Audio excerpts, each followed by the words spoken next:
Halo guys, bertemu lagi di channel Jam Makan Siang. Di video kali ini Mimin JMS akan merangkum sebuah film berjudul In the Heart of the Sea yang dirilis pada tahun 2015 dan merupakan adaptasi dari sebuah novel dengan judul yang sama. Film dengan genre drama petualangan ini diangkat dari kisah nyata yang terjadi di tahun 1820-an tentang ekspedisi mencari bahan bakar minyak dari dalam perut ikan paus. Dikala itu bahan bakar dari perut bumi belum ditemukan, sehingga pada saat itu bahan bakar minyak hanya bisa didapatkan dari perut ikan paus. Ekspedisi di tengah lautan ini sendiri membutuhkan waktu bertahun-tahun untuk sekali perjalanan.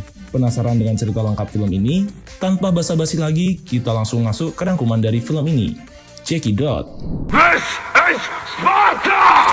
Where'd you get in? Deliver. You have no idea what you're dealing with. We'll hold this thought for What are you doing?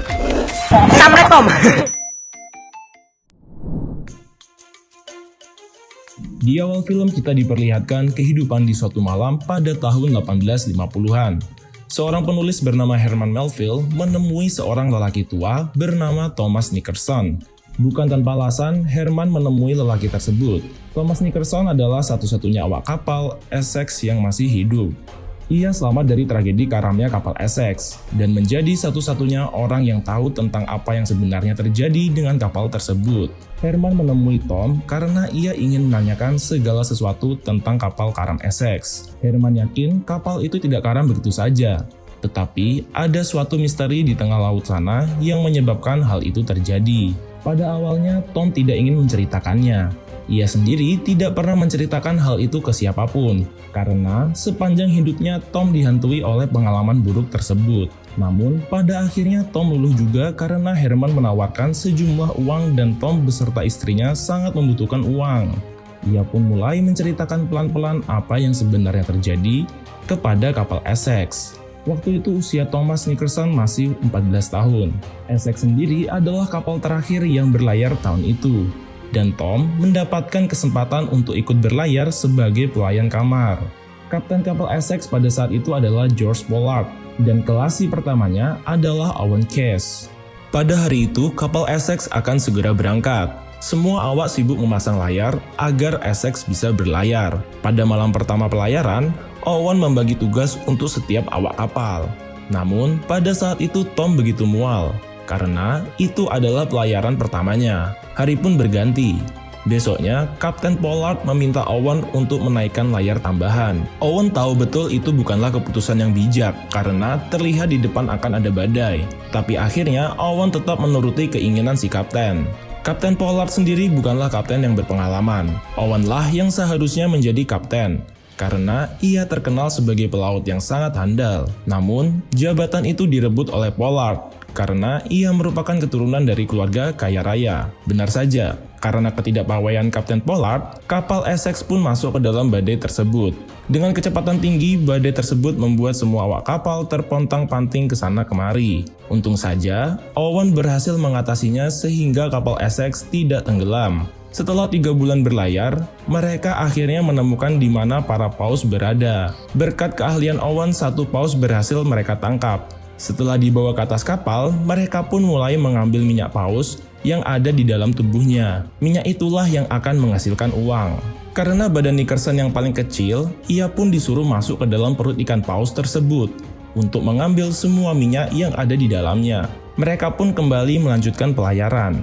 Sudah sebulan semenjak paus pertama mereka, belum ada tanda-tanda lagi tentang keberadaan paus yang lain. Persediaan makanan pun sudah semakin berkurang. Akhirnya, mereka berlabuh ke suatu pulau untuk istirahat sebentar. Di sana, mereka bertemu dengan seorang kapten. Kapten itu mengatakan kepada Owen dan Kapten Pollard bahwa 5.000 km sepanjang cakrawala terdapat ratusan paus. Tetapi saat di lokasi tersebut, kapal kapten itu diserang oleh seekor paus yang begitu besar, di mana ia pertama kali melihatnya. Paus itu menewaskan sebagian besar awak kapalnya. Namun, Owen dan Kapten Pollard tidak peduli dengan cerita tersebut.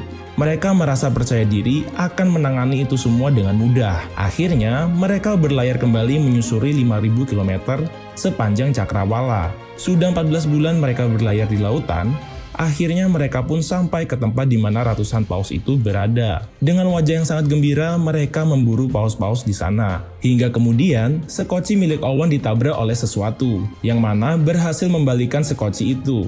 Ternyata, itu adalah seekor paus yang sangat besar, yang pernah diceritakan oleh kapten saat mereka di pulau. Owen pun kembali ke kapal Essex. Di sana ia mencoba memperbaiki sekoci itu. Namun tiba-tiba ada sesuatu yang menabrak Essex. Ternyata Essex ditabrak oleh paus raksasa itu lagi. Owen pun menjadi semakin tertantang untuk melumpuhkan paus raksasa itu. Ia menancapkan tombak ke tubuh paus tersebut. Namun nyatanya paus itu sangatlah kuat.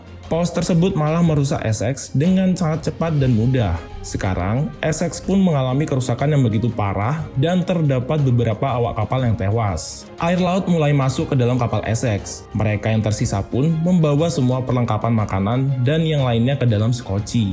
Minyak ikan paus yang telah mereka kumpulkan juga tumpah dan meledak karena terkena percikan api.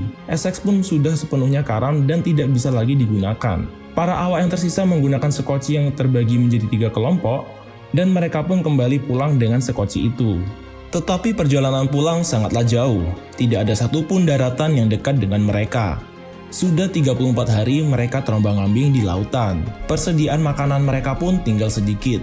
Sisa biskuit yang ada harus mereka bagi agar semuanya mendapat bagian.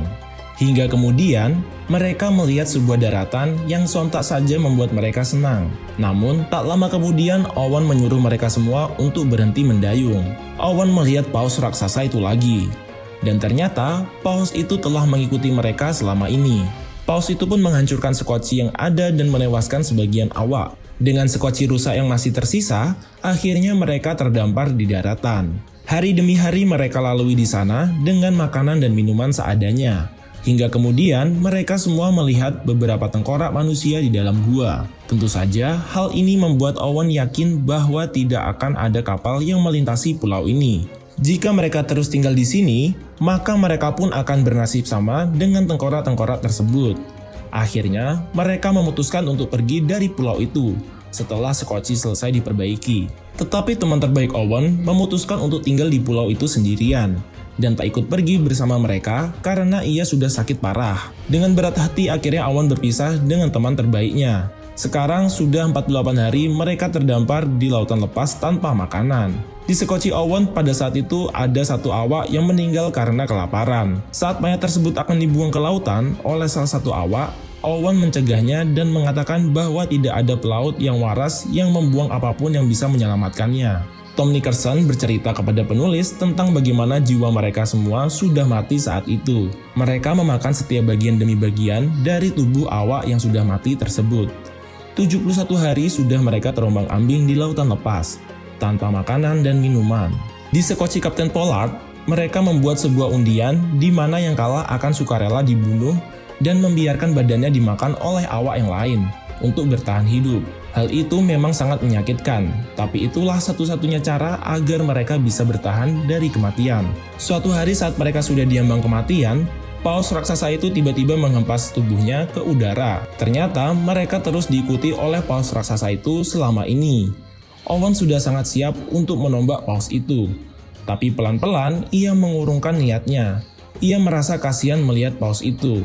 Baginya sekarang, sudah tak ada gunanya lagi jika ia membunuh paus itu. Akhirnya, paus raksasa itu pergi meninggalkan mereka. Sekarang, kedua sekoci itu terpisahkan oleh arus yang membawa mereka. Setelah 87 hari, sekoci Kapten Pollard ditemukan oleh sebuah kapal yang melintas, dan yang tersisa hanyalah Kapten Pollard dan satu orang awak. Sedangkan sekoci Owen terus berlayar menuju lautan lepas tanpa ada apapun. 90 hari sudah Owen dan awaknya terdampar di lautan lepas. Keadaan mereka sangatlah mengerikan. Badan mereka semua kurus dan mereka juga sudah tak sepenuhnya sadar karena kelaparan dan dehidrasi. Hingga kemudian mereka melihat sebuah daratan, mereka pun diselamatkan oleh penduduk di sana. Namun, pulau tersebut sangatlah jauh dari rumah mereka. 3 bulan kemudian mereka pun dipulangkan ke daerah mereka. Di pelabuhan, mereka disambut dengan tatapan yang sangat aneh dari orang-orang. Jiwa dan hati mereka sudah tertinggal di lautan lepas bersama karamnya Essex.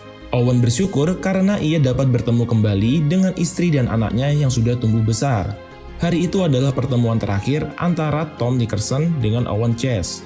Setelah kejadian karamnya kapal Essex, Kapten Pollard kembali berlayar untuk membunuh Paus yang telah mengaramkan kapalnya. Tetapi Paus itu tidak pernah muncul lagi. Setelah itu, Kapten Pollard pun tak pernah berlayar lagi. Sedangkan Owen Cash, ia membeli sebuah kapal dan berlayar dengan kapal tersebut. Kali ini tujuannya bukan untuk menangkap Paus, melainkan untuk berdagang.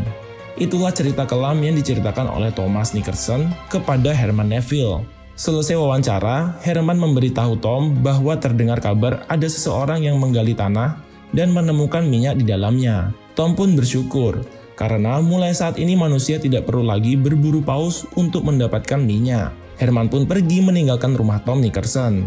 Herman Melville merampungkan novelnya pada tahun 1850, dan novel tersebut menjadi salah satu novel terbaik sepanjang masa yang diterbitkan di Amerika Serikat sampai sekarang.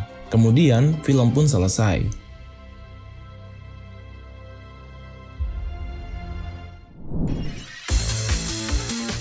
Jadi begitulah rangkuman dari film In the Heart of the Sea ini. Jangan lupa untuk menonton filmnya di Netflix, karena Mimin JMS sendiri akui kalau film ini memanglah keren, dengan rating 7 ke atas. Dukung terus channel ini dengan like, komen, dan subscribe, supaya Mimin JMS lebih semangat untuk merangkum film-film selanjutnya. Kalian juga bisa request film apa yang ingin Mimin JMS rangkumkan. Kalian bisa tulis di kolom komentar. See you in the next time, bye-bye.